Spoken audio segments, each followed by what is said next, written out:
Hello, and thank you for joining me today. Today I'm going to be covering some issues that I had with my vehicle.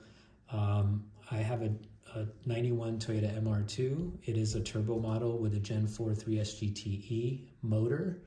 And I recently started having some bogging issues.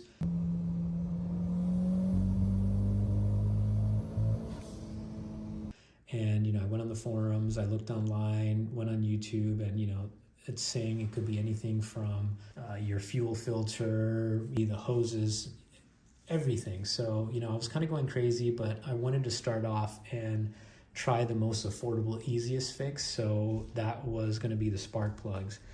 And when I started getting into spark plugs, I did test it out. I was running the NGK spark plugs that are copper / nickel. Once I went down that spark plug rabbit hole, What's up, Doc? I landed on Iridium. Iridium is, in my opinion, the best spark plug you can get right now. There's a lot of videos out there why it's the best. I won't get into that, but it's the strongest. The spark is just really, really good. It's very centered and focused, almost like a laser. And what that does is, there's not a lot of flyaway sparks. So, the point is you want to prevent detonation and just have the best spark plug. It's to do with copper because it's a softer metal. So what happens is with the sparks and with high performance, the material starts getting worn out. So the gap gets bigger, and that's where the bogging issue comes in. If you have a performance vehicle, you have to replace them pretty much every 1,000 miles, 3,000 miles. You could push them a little bit more, 5,000, but you might run into some performance issues. So that's why I'm going with Iridium. I think it's a better deal, better performance, better gas mileage. And if you're actually looking at how many times you're going to be replacing the copper ones versus the Iridium ones, your carbon footprint is less. You're not wasting as many materials. If you're interested, the code is BKR7EIX. That is Iridium. The copper ones are different. Now this number 7 right here, this means if it's a cold or hot plug, temperature rating it is. So 7 is one step colder. If you go up in the number, meaning like if you go 8, it's going to be colder than this plug. And if you go down to 6, it's going to be hotter. So if you have a stock MR2 turbo and you're looking to get BKR6EIX, okay, and that is the Iridium with the IX at the end. All right. To speak about gapping, this tool right here, I'll also link it. This is a good tool for these Iridium Platinum spark plugs. This is basically useless, but if you're using a lot of copper ones, definitely it's a good tool. Basically, the concept is you stick it in like this, and when you kind of go backwards, it opens it up. When you go forward, it closes it.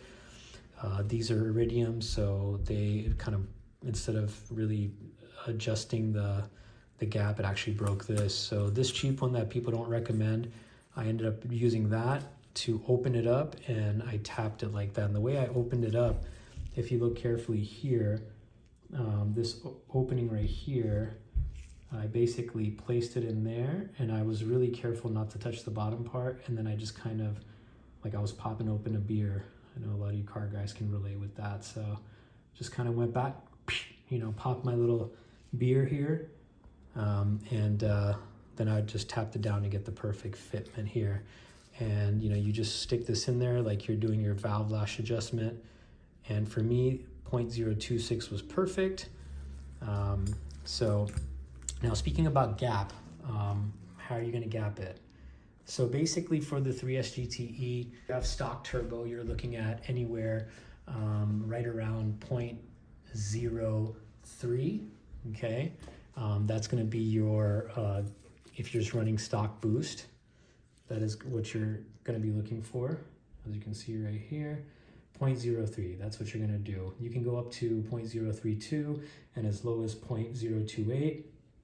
Now, if you're running more boost, like myself, the general rule of thumb is every 50 horsepower you want to subtract 0.004. So If you're doing 0.03, if you bump up, 50 horsepower, which is going to be approximately double the boost. For my case, instead of 9 psi, I'm doing about 19 psi. You're going to subtract about 0.004. So I'm right around 0.026 or 5. Now, if you're running really high boost, you might want to do something along the lines as, 0.02, or, sub 0.02, down to like 0.018, okay? If you're running up to like, 50 pounds of boost or something. All right, so I hope that helps anybody out that's looking to get spark plugs. Remember, you can get the cheap ones, the copper ones, they're good, but you have to change them more often. In the long run, you're spending more money. That might work for some people. But if you look at this video here, you can see how the spark is, there's some flyaways, which could be bad for performance, detonation, etc.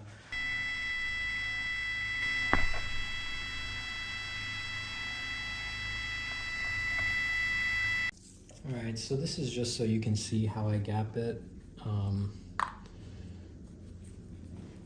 Might be kind of boring, but it might benefit you. So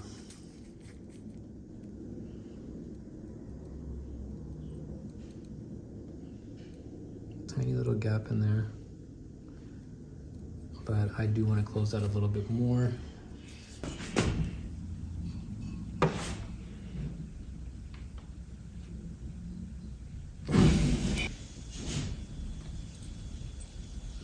There's just a tiny bit of space, so I'm just going to keep applying pressure.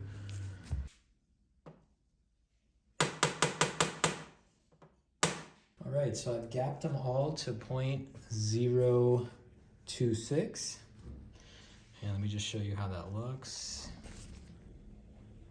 So it just barely goes in there, and it does get a little bit stuck, so you have to be very gentle with that, not to damage the tip. So I'm gonna go ahead and install these in the car and let you guys know how it performs. All right, so I just got done installing the spark plugs and cleaning the valve cover. So let's take her for a spin and see how it performs. The throttle response is just so on point. Like, soon as you press or touch the throttle, it just very smooth it goes, whereas before it felt like it would take a moment to catch and then it would go. Super smooth. Is it worth it? 100%. I mean, it is a night and day difference gapping it correctly. And just from the copper nickel spark plugs, I would say 100%. If you don't have iridium spark plugs for the MR2, the turbo, gap them correctly like I showed in the video. You will not regret it. The car just feels so much better. And of course, no bogging, all the way up to red line. I can't recommend it enough.